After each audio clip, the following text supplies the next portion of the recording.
Good to be back with you on this blustery day as you take a look at the American flag on top of Volunteer Fire Department. Number 3, Conneaut Lake, Community Chevrolet camera there. Quick fill cam, kind of a misty scene on the Allegheny River. Veterans Memorial Bridge across the Allegheny at Warren, where it is 53, Erie at 50, Meadville 49, Jamestown at 45. And yes, we continue to see rain moving from south to north. And we also continue to see winds steady at 23, gusting to 36. So the winds will be diminishing. The showers will as well as we go through the night. A cooler day for tomorrow. Rest of your forecast in about 10 minutes. Wjet-Dt Action News starts right now. From your news leader. Convicted murderer John Grazioli appearing in Erie County Court. We'll tell you what his new counsel is arguing in an attempt to get a new trial. And strong winds earlier this morning topple a storage building on one Northeast farmer's property. As the total solar eclipse draws near, we speak with local businesses about how they're stocking up with inventory and their plan of action for the big day. This is Wjet-Dt Action News at 5, your news leader. Good evening. Convicted murderer John Grazioli appearing in Erie County Court this morning. Chelsea Swift was there. She joins us now in the studio with much more. Chelsea. Sean and Jen, that's right. The Erie County District Attorney's Office says this isn't the first time John Grazioli filed a post-conviction relief petition since he was convicted of first-degree murder back in 2019. John Grazioli is back in an Erie County courtroom after fatally shooting his wife Amanda in 2018. Since a jury convicted Grazioli of first-degree murder in 2019, he has filed several appeals. On Tuesday, Grazioli's new attorney, Jessica Fiskus, alleges that his trial counsel, attorney Aerosmith, and his post-conviction relief attorney, Tina Freiling, were ineffective. Fiskus argues Grazioli's previous counsel failed to raise several issues, including accidental discharge. Assistant District Attorney Michael Burns explains.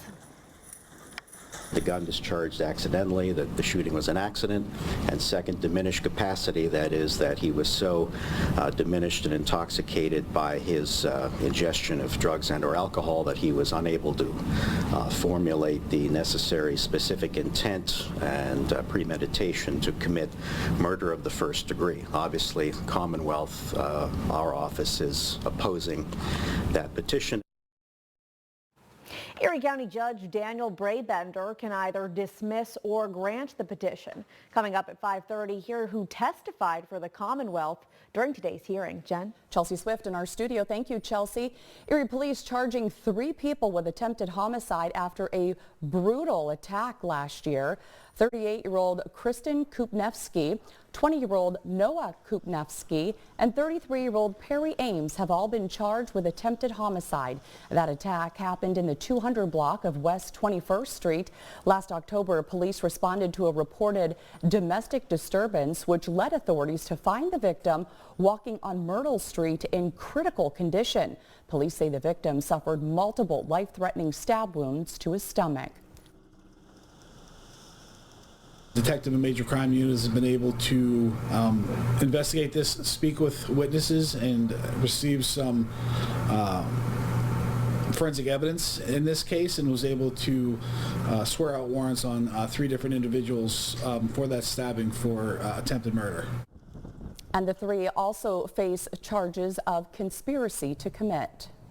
Emergency crews respond to a head-on crash this afternoon. That crash sending 2 people to the hospital. It happened in the 9700 block of Lake Pleasant Road just after 3 o'clock this afternoon. State troopers shut down the road as first responders worked to free the injured from the wreckage. According to reports at the scene, 2 people were taken to the hospital by ambulance. No word yet on the extent of their injuries or who was at fault. State police continue to investigate. Strong winds wreak havoc for a grape farmer in Northeast today. This is all that's left of the pole barn that was being built for Tad Birch Vineyards. Birch says he was building the barn to store farm equipment. The partially constructed building collapsing sometime overnight or early this morning. Now the builder and Birch have to start all over. It was a perfect storm. Just where we were at in the build, and then this wind last night, it just did it in. We're waiting on the insurance company to show up. Once they get here, decide what the damage is, which hopefully they're going to total everything. We can get things cleaned off and start all over. Birch says he was hoping to have that barn finished soon. Obviously, that plan has changed. As a local shelter prepares to close for the season, we're learning more about the people it served. Staff of Our Neighbor's Place say they saw 265 different guests over a period of 105 nights. Out of those guests, the oldest was 79 years old and the youngest was 18. Staff says having the shelter open for vulnerable community members is important to continue its mission. Through Our Neighbor's Place, we offer those resources to individuals who are seeking shelter. We actually have made contact with about 4 individuals who have been at Our Neighbor's Place and connected them with resources needed to move to permanent and supportive housing. And tonight is the final night the shelter will be open. It will officially close at 7 a.m. tomorrow morning. The owner of one local gas station is telling us her plan of action for the anticipated crowds ahead of the total solar eclipse.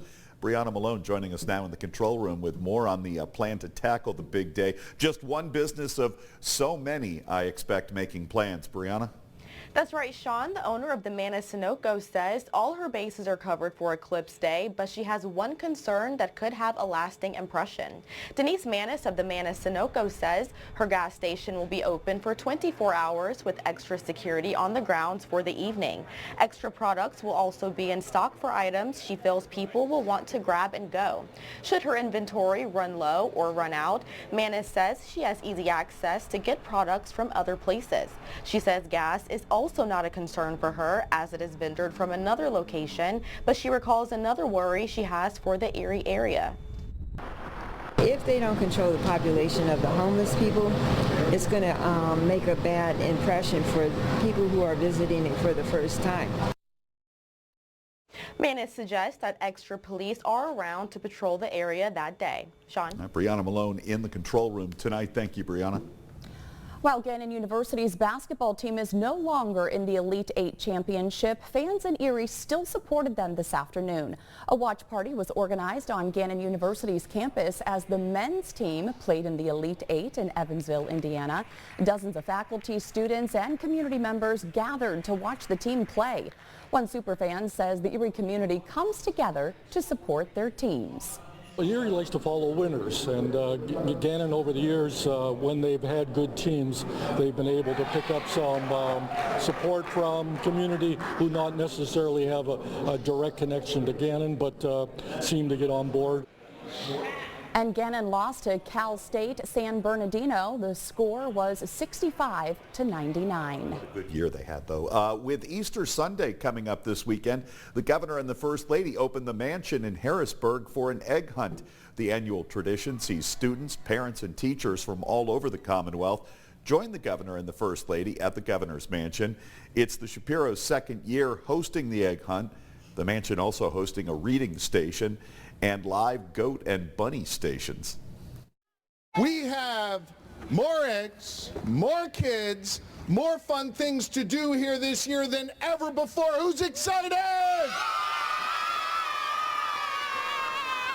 Well, the First Lady and I are so excited that you are here at the governor's residence today.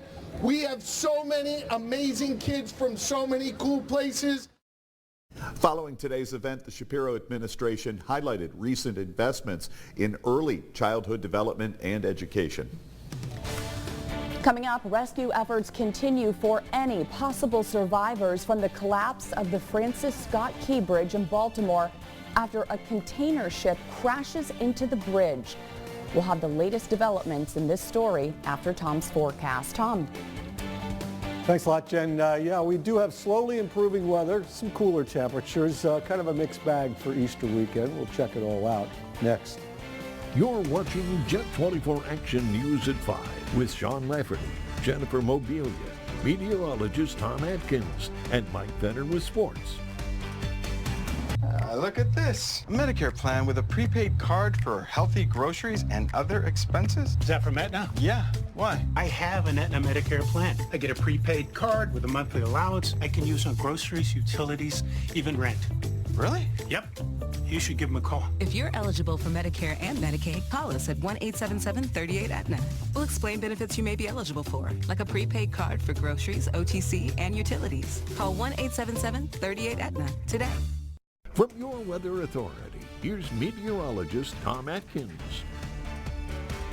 Good to be back with you on a Tuesday. We're going to take you down to the ballpark with some showers falling in front of Erie Insurance Arena as well. U.S. netting cam, kind of a dank atmosphere as you look towards the tip of the peninsula, and some activities going on in the outfield there. We take you over to a choppy channel and bay on our Erie Retina research camera as we look from the land lighthouse to the North Pier Lighthouse in Presque Isle in the background. So obviously blustery conditions continue, but the wind advisory expired earlier this afternoon, so the winds will slowly be going down tonight. The clouds are hanging tough, kind of coming up from the southwest to northeast over the area, and you can track it on Storm Tracker radar.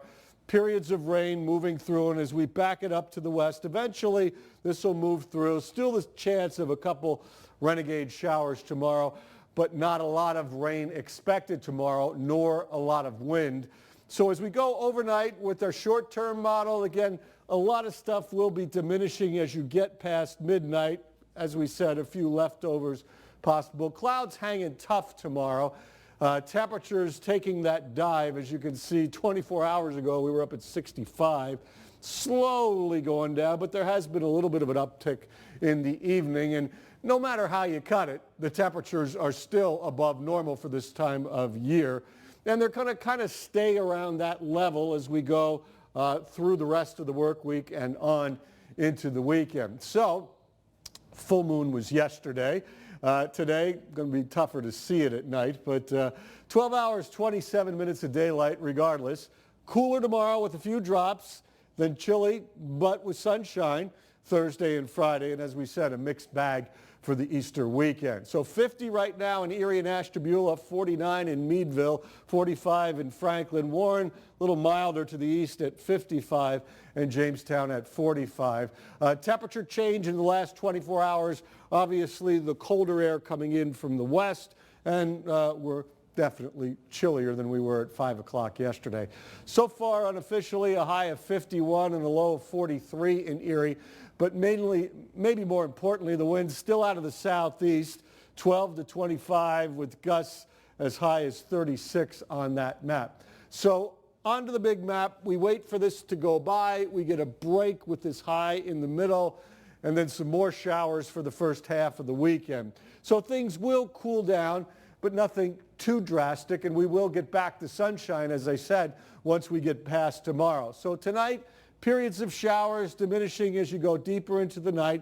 Still a couple leftovers possible in the morning tomorrow, but other than that, gradually improving conditions as we go into Wednesday. Our jet pinpoint for Erie and the Lakeshore, windy, cooler with showers at times, 43 to 46 by morning. For the areas south of 90 inland, Edinboro, Meadville, and Greenville, showers, especially this evening, 42 to 44.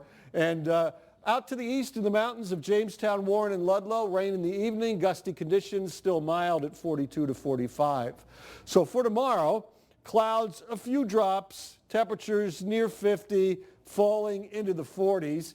And on your extended forecast, Thursday and Friday look good. Some showers in 52 for Saturday. Easter Sunday at this point looks dry, a seasonable high near 50. Then maybe some more showers for Monday into next Tuesday. And you can check out our forecast in more detail on the Your Erie To Go app. All right. The weekend holding together. Yes. Fingers crossed. Yeah. Proposition better on Easter, and that's a good thing. Perfect. All right. Okay. Tom, thank you. Coming up, the Supreme Court hears arguments over access to one of the most widely used abortion pills in the country.